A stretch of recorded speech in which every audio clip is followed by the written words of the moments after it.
I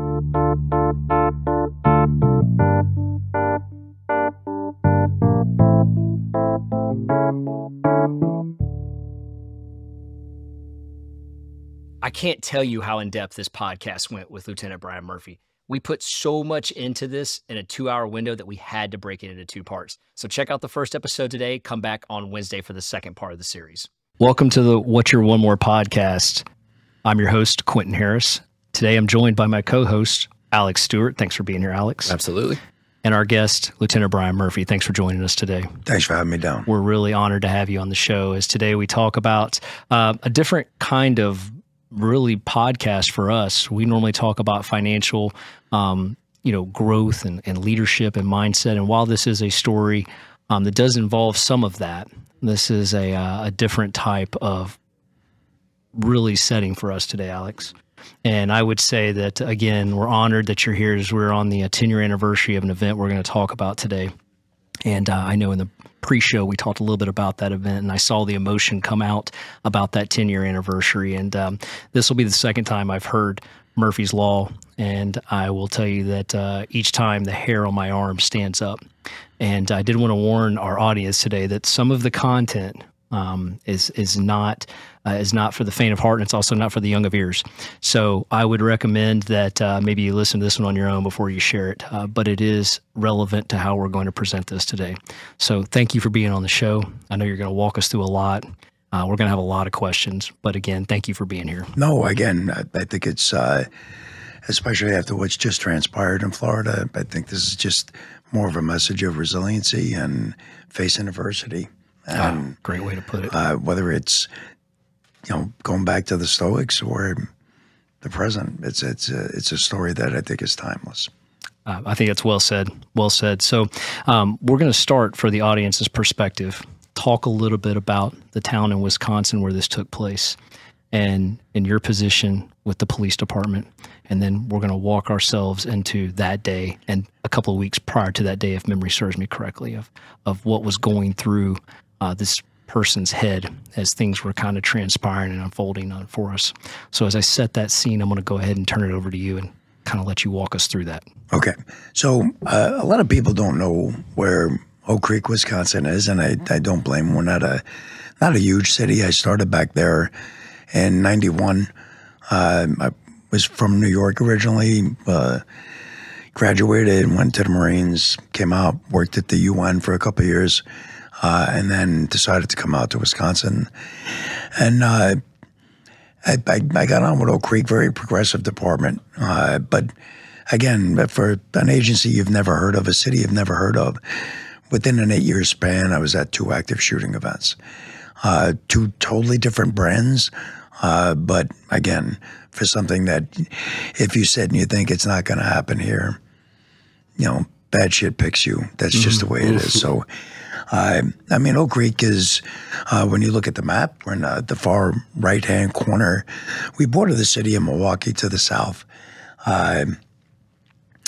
When I started there back in 91, we had 14,000 people, kind of a farming community at that point. We're just transitioning into a more progressive leadership, growing business, growing buildings, and that type of thing. Because you can see at the end, we were 3 times the size that we were when I was there. But the funny thing is, odd thing, when I started in 91, 14,000 people, we had 58 sworn. And then when I retired in 13, we had 36,000, calls for service up 500%, and we still had 58. Oh, wow. So in all of that, like calls for service, like I say, up 500%, what do you do when you still have the same amount of people, same equipment, everything else? And unfortunately, a lot of this stuff transpires, and how you deal with it after the fact is, it's always after. Just like, down in Florida, you deal with a hurricane, it's after. It took a long time, I'm sure, before building code said it's got to be built this way, it's got to be made that way. So it's kind of the same thing. You can see out of the 58 sworn, 26 were SWAT people, which is a high amount of SWAT for a small agency. But that goes back to the first shooting that we had Back in 2004, we had a drug dealer staying up a third story of a local hotel. Gets annoyed at his girlfriend, shoots her in the head.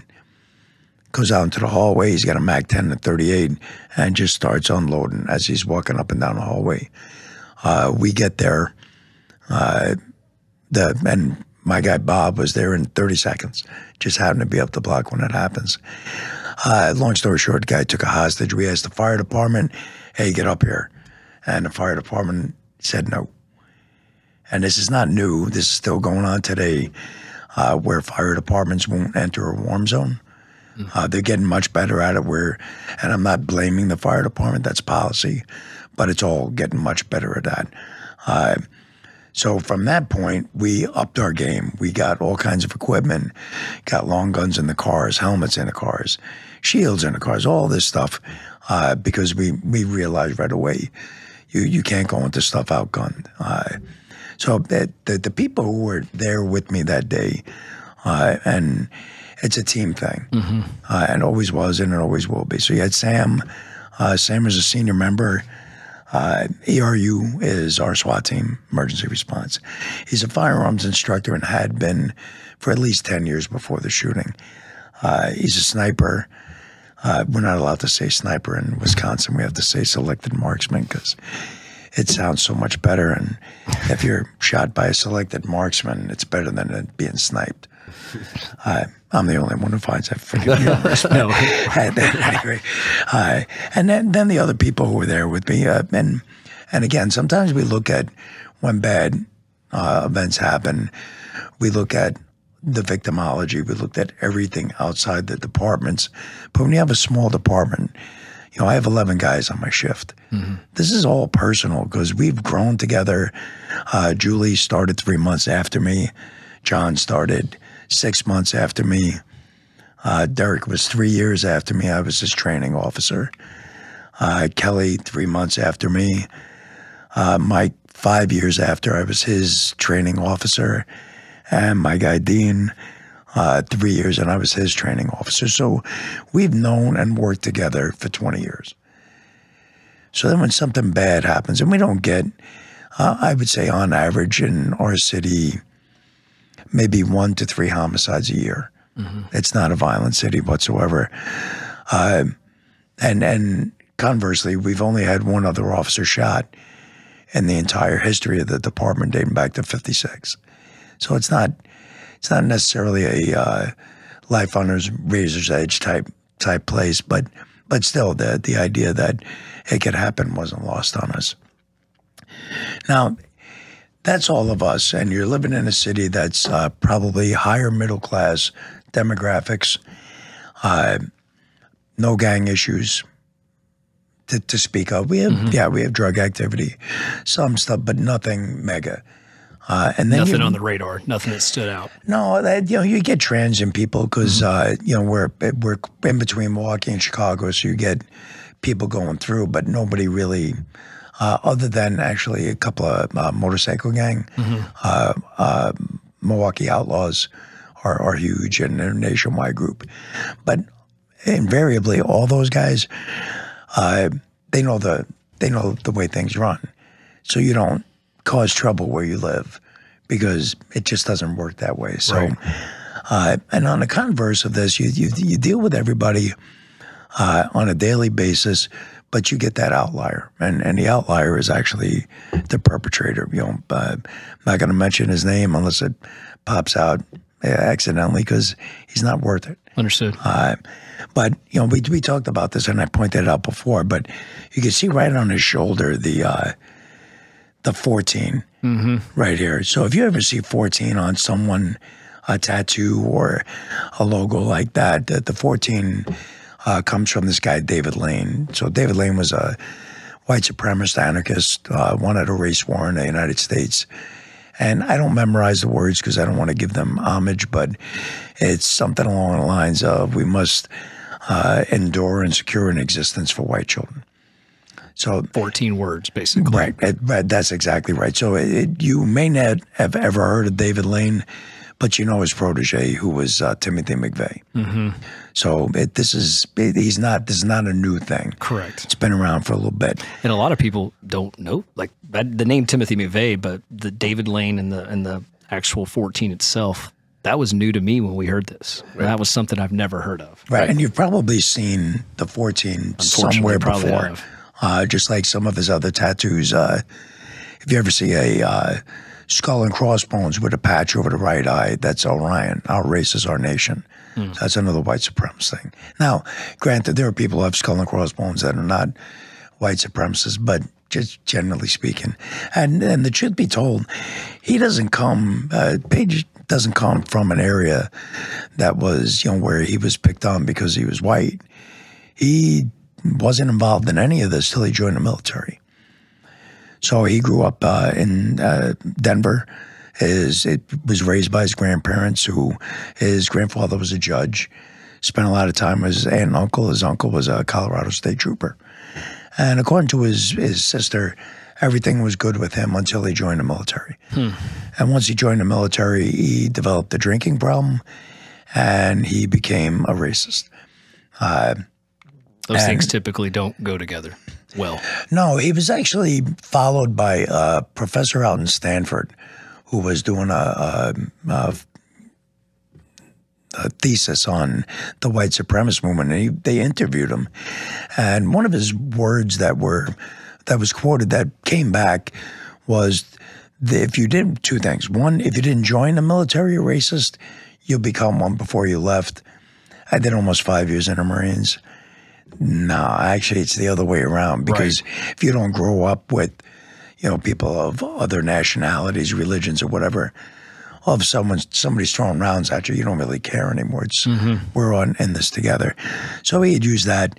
And the other thing was becoming a full-fledged alcoholic while he was there. That actually got him kicked out. But he had said to the professor, the problem with the white supremacist movement is too much talk, not enough action. That was his. That's main, quoted in the thesis there. Yeah. There's this film on that. But the point being was, so now he's dating. He comes up to Wisconsin. He gets kicked out of the Army. Bounces around. He's a member of the Eastern Hammerskins in North Carolina. Bounces around. Comes up to Wisconsin. Meets a girl. She's a white supremacist for Volksfront. It's a white supremacist group founded out in jails in Portland. So now you have two people of the same ideology, violent ideology, and they're having the same arguments. Not enough gets done, blah, blah, blah. So what happens is simply this. He's dating in North Carolina. He's dating an American Indian girl, which is taboo, because if you're a white supremacist, you should only be dating white girls. He comes up to Wisconsin. Nobody in North Carolina finds out about it. Comes up to Wisconsin, dates that girl. When they break up, she finds a picture of him with the lady from North Carolina. The American Indian.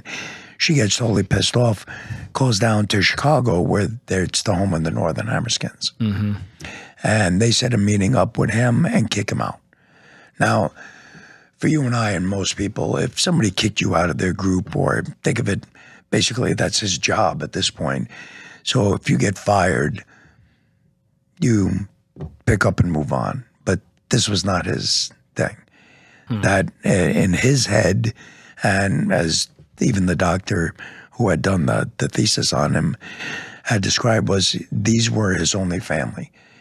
These were his bros, and getting kicked out was huge to him. So he followed this pathway of, he quits his job, he calls the American Indian girl in North Carolina, and they talked about going back together.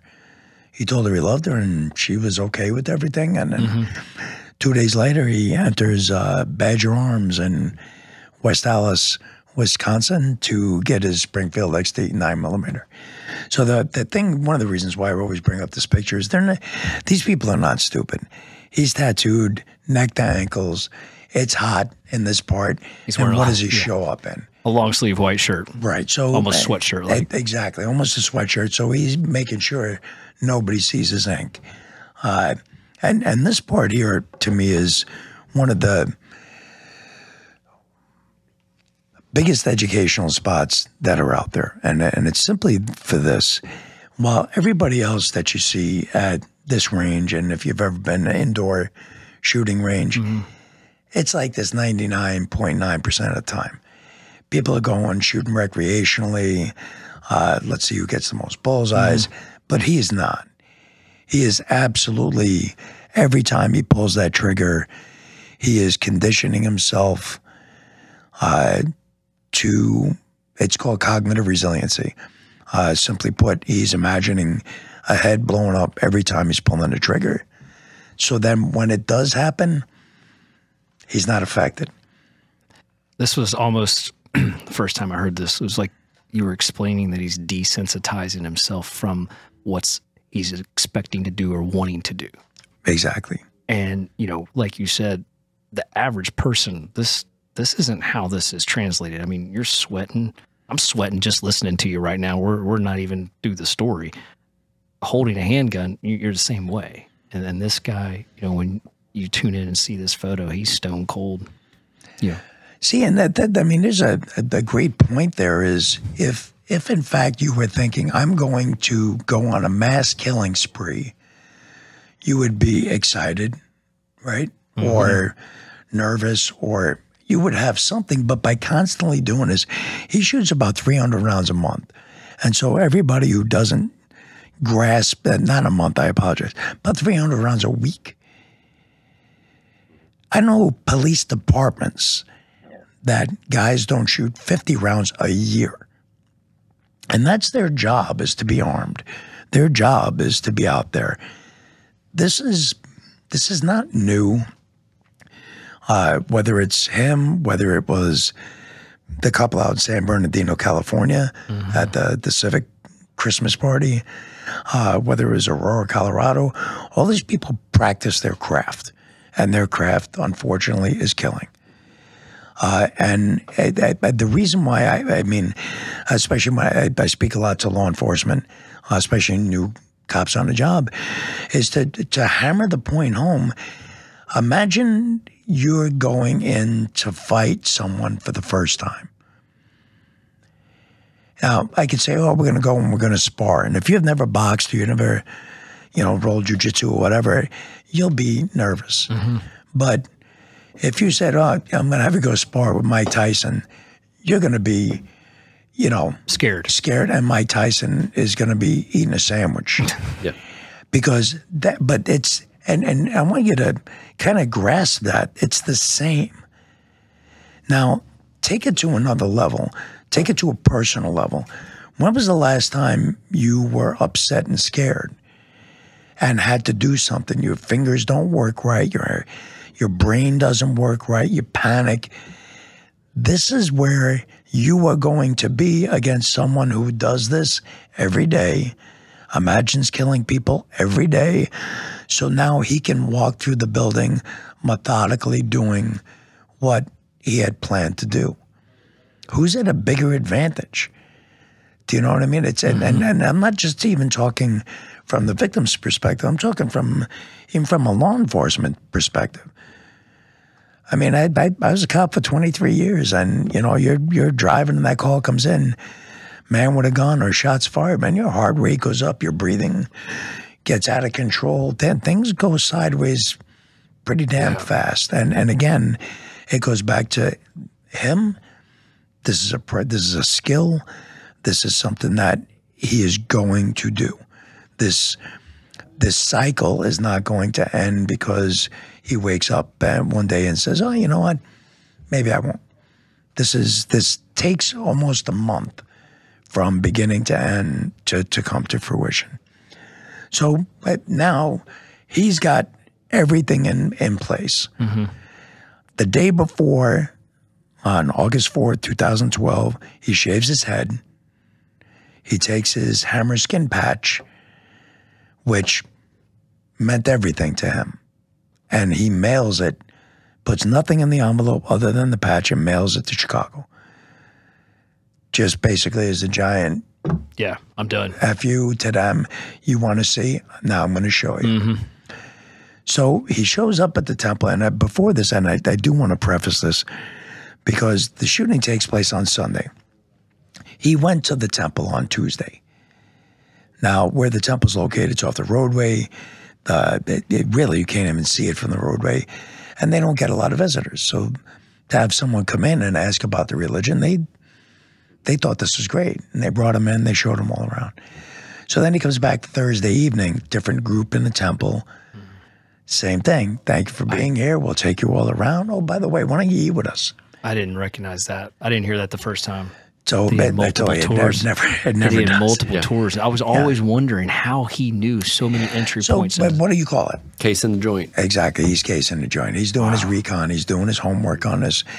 And again, on the antithesis of this, the Sikh community are usually, they stay to themselves, generally speaking. So to have an outsider who wants to come in and look at this, that meant a lot from the only thing that set off a half a bell was when he was leaving. They saw him in the parking lot. It was about 7:30 at night. Saw him in the parking lot taking pictures of like all the way around the outside. And they thought that was odd. Yeah. So he's just doing entry points, exit points. Again, he's in the military for 6.5 years. So he's got the background. He knows how to do all this. So, from the very beginning, and we do it this way where I just pointed out. So when the video plays, it's going to spin. And as you're looking at it, in the bottom right-hand corner, you're going to see a red truck, and that's his truck. Okay. And then as everything spins, I'm going to leave the pointer finger here. So as the building spins, whatever room hits that finger, I'll explain to you the inside of the temple. Well, the finger's not there, but it's the bottom of the screen, if you can believe it. The building itself is 17,500 square feet. So the very first room here, for lack of a better term, is the cafeteria. After service, everybody sits together and they eat together. The next room coming around is the prayer area. Sits around probably 1,500 people you can fit in there.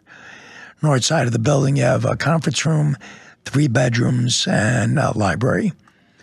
And then as it swings around, I'm going to see if we can hopefully make this work. So I want you to just imagine yourself. You're looking, now you're going to come in the door. So you're going to come in that front door, which is what the bad guy does. First thing he sees is the room to the prayer area. Now it spins around, and you cannot go in the kitchen without going in that room, which takes you back into the cafeteria. Giant passageway here, and the only way in the kitchen area, these 2 doors. Now, the red lines are trajectory rods, so it's just showing where rounds came in. So you can see 1 to the left and then 2 meet. That's called a point of convergence. And then this machine here is just a microwave oven, and there's 3 more rounds that go in there, okay? So that just to give you a fairly easy layout of the building. So it's 10:25 Sunday mornings, historically in Oak Creek, super quiet time. Not much goes on. A lot of people are at mass. It was a beautiful day. It was 80 degrees, not a cloud in the sky. It was every day that you kind of hope for. But the first call is going to come in from a woman who had just driven into the parking lot. So I want you to just kind of hopefully Oak Creek 911, where's your emergency? Yeah, with a transfer for the Sikh Temple from the corner of South Howell. What's going on? I was just in the parking lot going to go in, and I hadn't parked yet, but I heard gunshots, and someone was shot. I think someone was shooting. He was bald. I left, because my kids were in the car, but he was bald, and he had glasses on, and I think he shot somebody with a turban. And I'm there, but I left the site, but I just wanted to let you guys know. Okay. He went inside the temple. He's planning on shooting other people. Listen to the way her voice changes now. Do you see the individuals inside? I didn't see him inside. I was on the parking lot. He shot somebody. There were shots heard. Okay. We're sending on it. Okay. Oh, okay. Okay. Thank you. Thanks. Okay. Bye. Stay safe. Go out of the area. So one of the things that you'll hear is initially she said, I heard the shots and I left because I had kids in the car. But then her voice changes, and we all know that. You can hear when someone gets excited, and especially in the law enforcement community, it's almost like a song. People will start breathing, their breath is getting out, so they're breathing, and I'm talking, and then. So what I didn't get was, how did she? And it's an anomaly. She said, I left the area, I had kids in the car, but then she describes how he shot the man and then went into the building. But if you left the lot, you can't even see the roof of the building. So really what it is, and we've all done this, where you drive by a car accident that's on the side of the road. Your brain is saying, I should drive my car and keep going. But what do? Rubberneck. Right, you get all looky-loo, and you're like, oh, wow, what is that? Your brain is saying move, and you are, in theory, your brain is moving, but you physically haven't made that happen. Right. So that's really all that's about. And I know it's not a big thing, but technically it is, because she's watching something transpire. So what actually happens is, this black car that's here, he's in front of the shooter. Okay. He drives in a lot, parks on the north side of the lot up against that wall that goes to an industrial park, and it just so happens there's guys paving a lot that Sunday morning. Just beautiful day. Bad guy comes in, he goes the exact opposite. He goes to the south side of the lot, turns his car, faces in, so he can see everybody in the lot, he can see whoever's driving in, and he can see the building. Now, at the same time, there's two kids. They are 10 and 7 at the time. I'm going to play them for you because they're outside. Their parents had just left. So as the parents are leaving, they're going to go to the grocery store.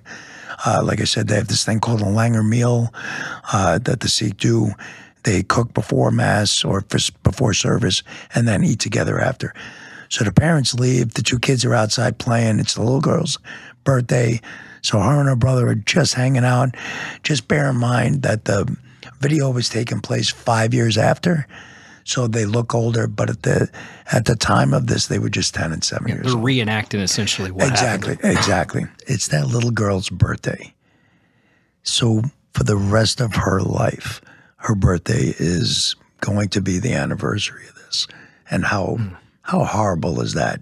You know what I mean? You're 7 years old, and now that's what you got to look forward to. So now he comes in. We'll go through here. The one on the left that you're looking at. All right. This is the guy next door talking about the shooting. In a church with a gun? Yeah, he's shooting. He's still shooting. I can hear it in there. He's in there shooting people. He's in there shooting people? Yeah, that's my guess. He had a gun. He was shooting on the outside, and then we seen him run in there. A bigger guy, white shirt. Bigger gentleman, white male? Yeah, white male looked to be. I mean, we were 100 yards away. We were doing a lot next door. A white male with a gun. What can you tell me? Anything else? It was a handgun. That's all I know. A handgun. What was he wearing? White shirt. That's all I really seen. A white shirt. We get out of the way. White shirt. Yeah. I don't know. It's right next door. It's some kind of temple. We're at. You're right. It's we already have officers responding. Okay. Okay. We seen them kind of go in, and we just heard some more shots fired, so we're thinking it's not good. Okay, and you did hear shots. And your workers, where are you working? I'm sorry, what? Your workers? Okay, we're sending people. We're getting multiple calls. Okay. So they're basically sitting there watching from next door across the street. They're right there watching it, and they can hear all these shots going off. So when the bad guy comes in, he's shooting from this front door, which is down here. So like the two kids said, the lady's in the kitchen, which is this way. She, like most people, wouldn't immediately think, oh, we have an actor-shooter situation. Like, what are you talking about? Let me go look. So when she turns the corner, she gets to hear, bad guy comes in the door, right from the front door, shoots, hits her just in the forearm. She goes running back. And as she's running back, Mrs. Cower is coming from the kitchen area. The woman that got shot says, go back, go back. He's going to kill everybody. And Mrs. Cower says, I'm going in to pray. God is going to protect me. So Mrs. Cower, as she's walking across or running across, he takes one shot, hits right here by the hinge. You can see on this, it's right around hinge high.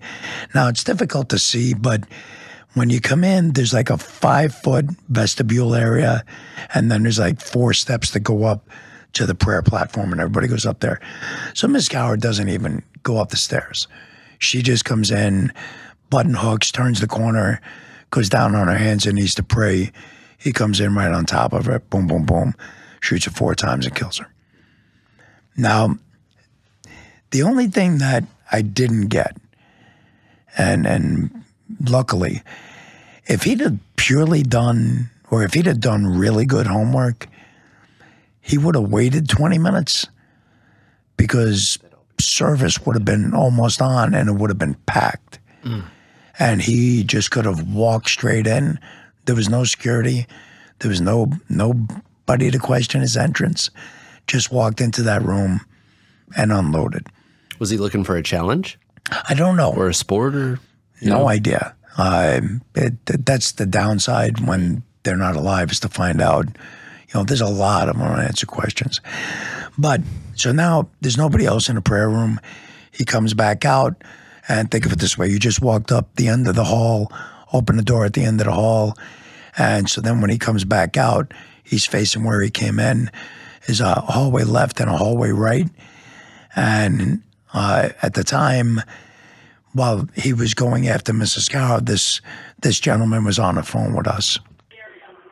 Oak Creek 911, where's your emergency? Emergency, you are talking, the person fired 15 to 20 rounds in the Sikh Temple of Wisconsin.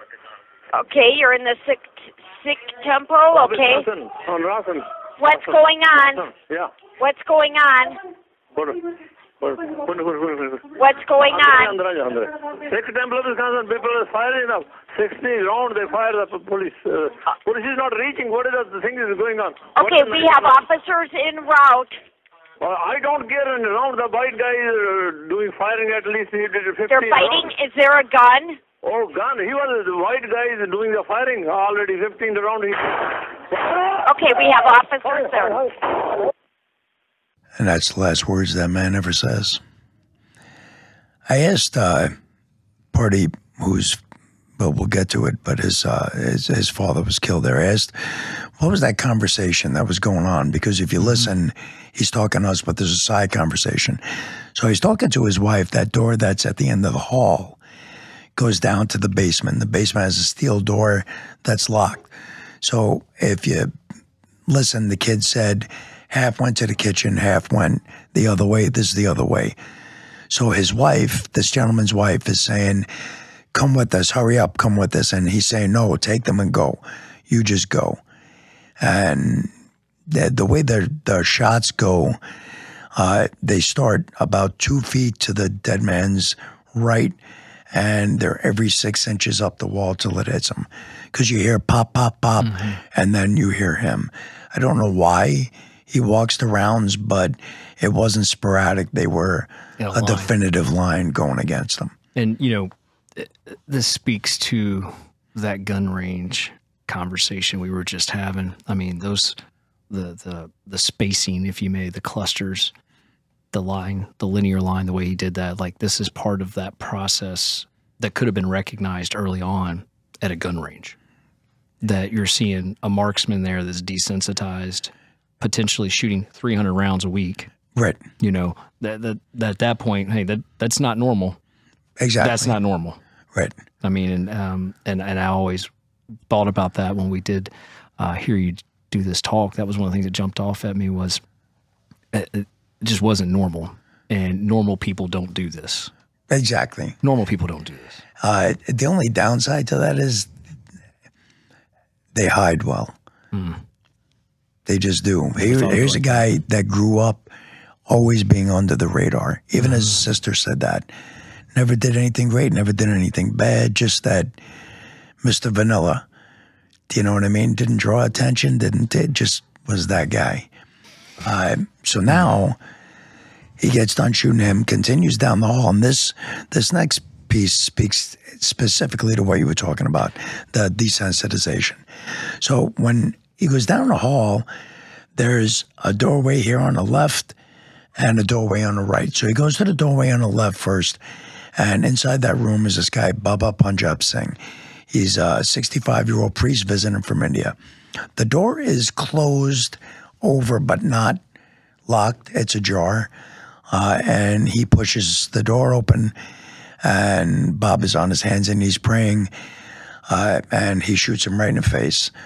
Bullet goes in right next to his nose because of the angle, clips his spinal column, turns him into a quadriplegic, and then he gets, unfortunately, has a stroke on top of that while he was waiting for us to come and render aid. And I know his son, and I've actually, on the 10th anniversary, I got to meet his grandson. The thing about Baba is, here's a guy who has no military. He's just a priest, and he couldn't communicate. He could only blink. And he had this thing, in the Sikh faith, there's a thing called Chardi Kala. And it means having optimism in the face of adversity. And the thing about Baba, I talked to his son extensively, and he's like, here's the thing, my dad feels like God chose him for this. So he doesn't back away from this, and not poor me. This is like, look what I'm capable of, that God gave me this challenge. And I always look at that because, every 3 months I go get Botox injections in my throat, which suck to no end. I'm in Wisconsin, so it's always cold, and the rounds cause arthritis in my hands and all that. So there's days where it sucks, But I always think of Baba, and I'm like, man, I can sit here and wrap my blanket of pity around me and say, poor me. But the truth is, there's this guy who didn't have near the training I had, and he looks at it like a blessing. Now, I can get up and talk and eat and do whatever. How dare I look for pity when there's a guy who thought, this is still good. I can't get out of this bed. My mind is sharp. And so really, you're like a prisoner in your own head. And so whenever I'm like having a bad day, I think of Bob, and I'm like, no, it is, if you got to break out here, let me show you my bitching card, it better be pretty freaking big. Wow. You know what I mean? It offers up some perspective, doesn't it, Alex? Well, it seems like he had, while he didn't have military training, he had mindset training. If you talk about someone who has probably worked his whole life to get his mind to a certain place, that's really what it seems like has gotten him there and has propelled him. Absolutely, and obviously being a priest, right? And following the one of the basic tenets of Sikhism is that, and I'm like, but still, it's always one of those things, and we've all done this 1,000. Well, if that was me, I know what I do, but when the rubber meets the road, right? When you wake up and this is what it is, it's and unfortunately, Baba died. He passed 3 years ago, but I always look for him for inspiration, and again, he was just visiting, shouldn't have been there, but he was put in that place. When it's your time, it is. So now, on the flip side of this, we go back to what we had talked about earlier. So when he comes up to the other door, this door, he doesn't pound on it, it's closed. He doesn't pound on it, he doesn't ratchet the handle. He does the exact opposite. He just taps on the door 3 times. This is literally something out of a horror movie. Absolutely. This part, absolutely. all of it is, but this particular part. And it shows you specifically his demeanor. He's thinking through the whole process. He's going through his, okay, door's locked, what do I do now? These are all things thought, planned out, and now he's executing to near perfection. So he knocks on the door, and when you think about it, what are most people going to do? And it's easy for us to sit and we know what's going on outside. Right. We know Michael Myers is out there. We know the chainsaw is out there. But if you were in that room and you heard that quiet knock, what You think what are you going to do? You think it's a child. You think it's someone there that you want to help, and that's exactly what he knew. That's the worst part. That's what he's doing. That's the part that bothers me the most out of all this, because the next gentleman who opens the door, he opens it like most people would, using the door as a kind of shield, but I still got to look out. And the bad guy's just standing there with the gun waiting. So as soon as he sees half his face, he shoots him right through the eye. And he goes down. And then as he enters the room, think of it like a hotel room. There's a little closet here. There's a desk. You can see this Mr. Kalika. He's in the back.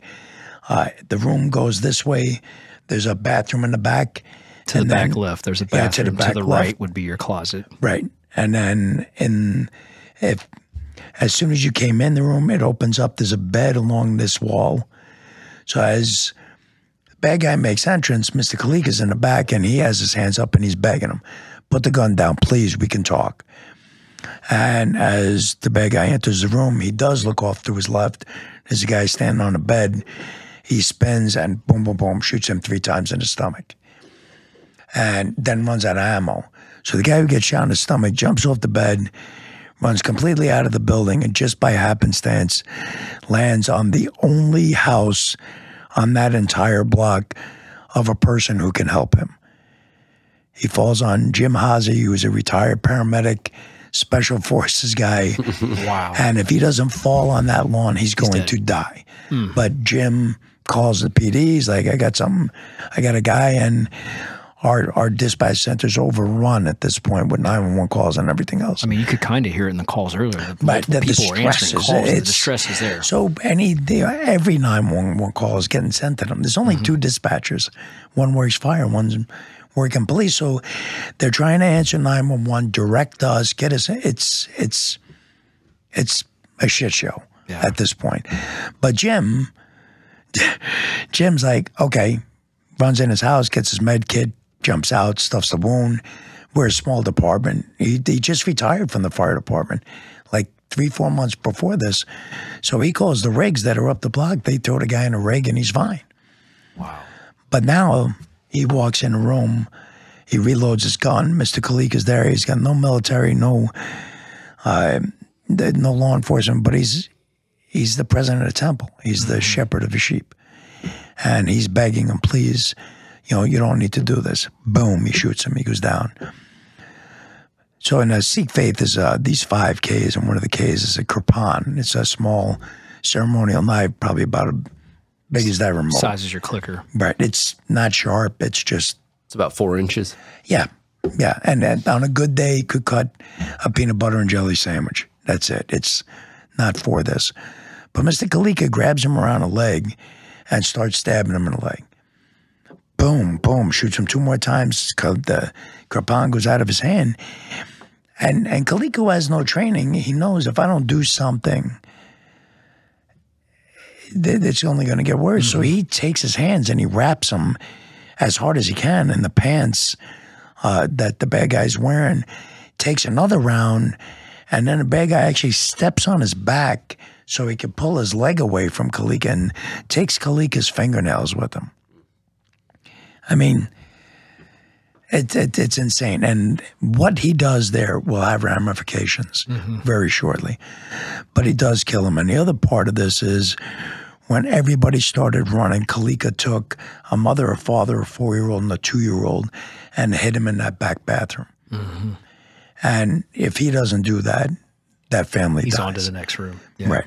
So So now, at this point, victim count is, we have 5. Is it 5? but he kills 2 outside. Okay. Mrs. Kalika, Mrs. Cowers, 3. Baba, well, he shot Baba. He shot the other woman in the arm. And then... the gentleman at the end of the hallway. Right. So, yeah, he's He's at 5. 5 or 6. Yeah. 5 or 6. Wow. And this is Actually, less than... that's the last person. Kalika's the last one he kills. So he's at this point, he's probably 2.5, 3 minutes in this place. Not even, believe it or not. Wow. Not Feels even. like that. It's not even that long. Yeah, it's from the time we get the call, I'm there in 1:59. Wow. So in a minute 59, less than a minute 59, he's already done this damage. Oh yeah. Oh, wow. Well, no, he's not. I take it back because he's not up to the kitchen yet. So this is all this. It's like 90 seconds. Yeah. Think about that. That's how Think about fast that. That's it how is. fast this is going. 90 seconds. Right. And he's being methodical. Do you know what I mean? He's not running anywhere. Right. He's just, he took the time to knock on the door. So it's in his head, this isn't a race. And we'll get to it later, but there's no exit plan. This is not, I'm going to do this and go. The exit plan is us. Right. Or somebody's going to kill him. That's hard for people to conceptualize, but that's the nature of the beast. This is the way it's going to be. So now he comes all the way down the hall and he gets to the kitchen. And I do talk about this because I think it's important. When we look at I always ask this question: what's your definition of a warrior? Well, I mean, for me, as someone that is selfless, someone that will stand up for those around them, and everything else comes at a sacrifice of that. Okay, and what about you? I'd say a trained fighter who is, eager in a conflict. Okay, because I look at a warrior, I look at like Braveheart comes to mind. You know what I mean? Okay. And it was about fighting for freedom of others. So or even the movie Gladiator. Warrior, he's a fighter, right? But fighting for his freedom to get back to his family, fighting for those around his freedom. So that's why I always think like a fighter for freedom for others, including themselves. But neither one of you, if I told you to give me your physical description of the warrior, what would they look like? 38-year-old snowflake living at home, eating Doritos off his belly, playing Call of Duty? No, Arnold Schwarzenegger. No, Hey. he just The Rock. Right, okay. And I bring this up because I look at Mr. Kalika, and I think that's the epitome of a warrior. He's protecting people in the temple. He's giving his life up to the point that he has nothing except his hands and loses his fingernails before he dies. And there's a big thing, and it's not as big as it was, but it was a year ago, 2 years ago, that the idea of looking at law enforcement as warriors, that was taboo. We don't want that word anymore. And I use this because I think of Kalika, and I think this is one of the most fitting descriptions of a warrior. And I bring it up because we get so taken into the military, barbarians, and the truth of the matter is, everybody in this building is a warrior. Everybody on that street is a warrior to some degree. It's what is it that you refuse to quit? I learned all of that up there from my mother. When I came back, and I was in the Marines, so you would think I knew all about warriors. But not till I came home and I watched my mom die of cancer, and I watched her fight it every day, that I realized, oh man, my mom doesn't give up. So I will never give up. And then my sister got cancer, and I watched her die. My mom died at 49. My sister died at 50. And they're both freaking warriors because they battled it for as long as they could. And sometimes that battle is getting out of bed in the morning. Sometimes that battle is going to work and knowing, man, it's going to be a bad day. My kid's sick. My better half is sick. I'm not making the money I want, but you're there anyway. You do it anyway. And to me, we get so wrapped up that warriors are other people, but you are a warrior. If you're here and you're breathing and you do anything that you don't want to do, you're still living that warrior lifestyle. Not everything has to be, and I talk about, not everything has to be busting knuckles or pulling a trigger. The hardest battles are the ones we never see. So he comes down the kitchen, or he comes down to the kitchen, and one of the things they do, I talked about it before, cooking a Langer meal before. So they have stoves going. So 3 of the women are inside that pantry and said, if we don't go out and shut off the stoves, we're going to burn to death. Because if that starts on fire, we have no way out. Right. So they're on the other side of the Pepsi machine. They start out. He sees them and starts shooting. And he shoots 6 rounds at them, does not hit them. which I think is really important to this story. It's huge in as much as the distance is from the camera on the left photo. So basically from here to there, which is all of about 20 feet. So he takes 6 shots at 3 people and doesn't touch them. And to give you the perspective on it, these are the 3 rounds. They're under the Post-it note. So, I mean, it's not like he doesn't know how to shoot. That group... I was going to look at the group. Within 2 inches of each shot. It's ridiculous, but that's right at the pantry door. So now as he's going to chase them around, and now there's nowhere for them to go. Those 15 people are behind that. Sorry. They're behind that pocket door, which the rounds he's using will go through that like there's no door, period. But when he looks out the window... he just happens to see, and this goes back to Kalika, because if Kalika doesn't try to stop him, they all die. That's not for debate. That's absolute. But this is just when my squad comes. So as soon as my squad comes in, he leaves everybody and then comes outside. So to put in perspective for the audience, Kalika slows him down, and as he's entering this kitchen where the pantry is located, and he doesn't know there's 15 people in there. He just sees 3 ladies pass that he misses and shot selectively. He sees out this window in his 12 o'clock, your squad car pulling up. Right. And it's that moment right then and there. He stops on a dime and says, all right, I'm changing directions. Exactly. Otherwise, we've got 15 other people we're talking about. Right. 15 women and children are going to die. And again, I always look at Kalika. Kalika is the warrior in this whole thing. Well, and did he slow him down, what, 10 seconds, you think? I mean, it couldn't have been. Exactly. Right. That's impressive. Yeah. But even then, 10 seconds is, what can happen in 10? Look what he's done in basically a minute and a half. Right. So 10 seconds is pretty substantial. Yeah. So now it's just going to look like this. The bad guy's car is down here. So you guys see me drive up. You see the bad guy come out.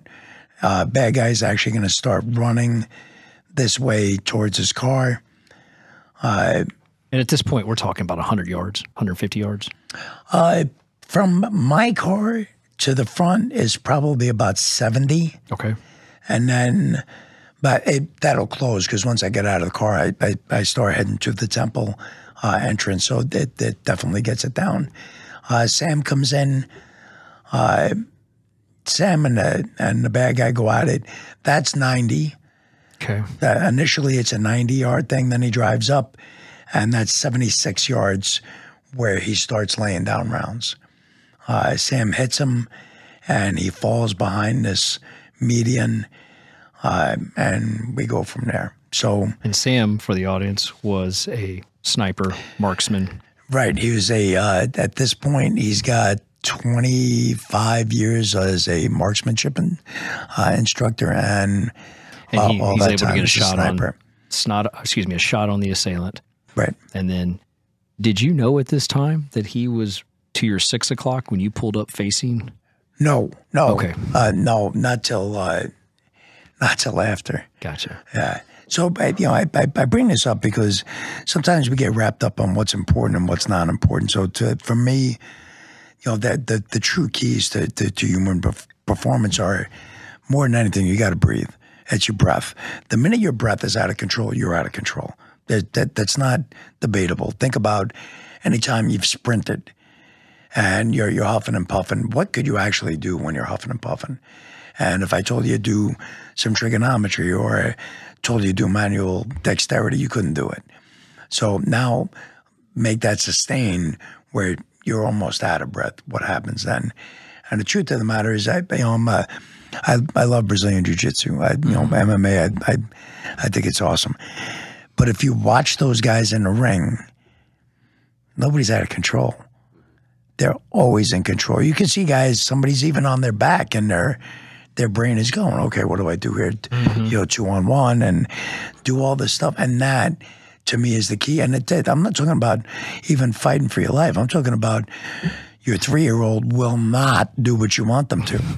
Do you know what I mean? That's where you need to breathe. So you don't let the kid get the better of you, you know? And with all that, it all comes down to control. And we get, as a society, we get so wrapped up in, well, I need to be in control. And the truth of it all is you can only control you. Nothing else. Everything else is going to happen whether you're there or not. So the quicker you learn, whatever the event is, I can only choose my reaction to the event. Mm-hmm. I can't control the event in any way, shape, or form. You can't even control your 2-year-old. No. You can't. The best you can do is influence them to make a decision that's in line with you. And yes, you can make the argument, well, they're 2 years old, you could pick them up, you know, and do whatever. But you're not changing their mentality. You're not changing their thought process. You're just changing their physical location at that point. Exactly. So again, it still comes back to, and again, you go back to the octagon. They know I can only control how I react to the punch, the feint, the choke. That's it. So again, it's all of it. And the other one for me is you got to forget. If you don't forget, you breed fear, because anything that happens that's related to one thing is, well, that was bad. It caused me pain, so I'm totally going to avoid that. You know, as a buddy of mine, Tony Blauer, as fear is false expectations appearing real, because we do way more damage in our brain on what's going to happen. And I'm freaking horrible at it. If you ever watch me, even watch a freaking fight, I'm like this, you know, I'm like, duh. And then you realize, what the hell am I doing? Right. You know, this isn't me. This, you know, that happened. So the quicker you can forget and move on and say, okay, I'll take that learning experience with me, but I'm not going to put myself way back. And I'll give you a real good example. We used to train in law enforcement all the time that this is before simunitions, so pellets and all that good stuff. We used to just do wooden guns, right? It'd be a blue gun. And we do the pew-pew training, like, okay, pew-pew, you're down. So what did we train people to do? Not to forget, but I remembered that when I got shot, even in training, I went down and I stopped fighting. So what did we do? We trained generationally. If you get shot, you stop. Because we didn't teach them to forget and go, okay, here's a new thing. This is the way it's got to be. We train them not to forget. You get shot, you go down, you're out of the play.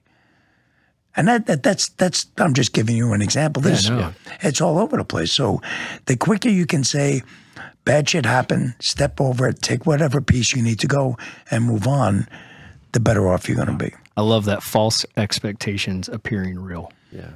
That's fantastic. Has this ever led you to meditation? I mean, this to me seems right in line with, you know, going to the present, letting the outside disappear, and again, going right into what you're talking about. I try. I suck at it. I do. But, and we'll get into it later, but every day you try and do a little bit. Right. So, well, that's that warrior mentality, right? It's showing up that matters more than anything. It's funny when you broke this out and like, what's your one more?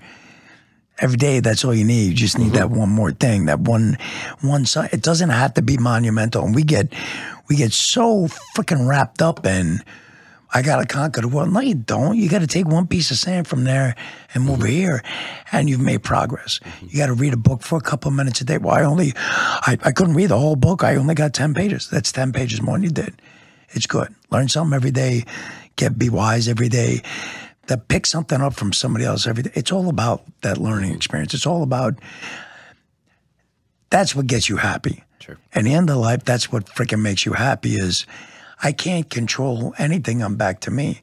And if I can be happy that, you know what, I meditated a couple more minutes than I did yesterday, that's a good 10 day. 10 seconds is all you need. Right. And then, especially if you do it at the end of the day, it's a good cleanse. Right. When I work second shift from 3 in the afternoon until 11 o'clock at night, I didn't sleep till 4 in the morning because you just replay and replay and replay and replay. For what? I can't change any that happened. So why am I losing sleep? Why am I hurting my health? Why am I hurting my happiness by going back to shit that I can't ever fix? Yeah. I can't move any of it. Well, and just to share also, when I first heard this, the breath piece was what hit me the hardest. And ever since I've heard that, there have been many times where I've said, go to your breath, control your breath. And it's, you know, if you're up in the middle of the night and your brain's racing, go to your breath and just count your breaths and focus on your breaths. And so thank you, because I think, you know, you can hear that 45 times from different people, and it takes sometimes hearing it from one specific story or one specific way to resonate with you, and it actually changes everything. So, you know, from my point, thank you for that lesson here. And again, I didn't invent any of this. Oh, no, I know. But it is. It's the way that it's delivered, and that connected with me, and I thought that's important. We learned it from chasing people in cars. Right.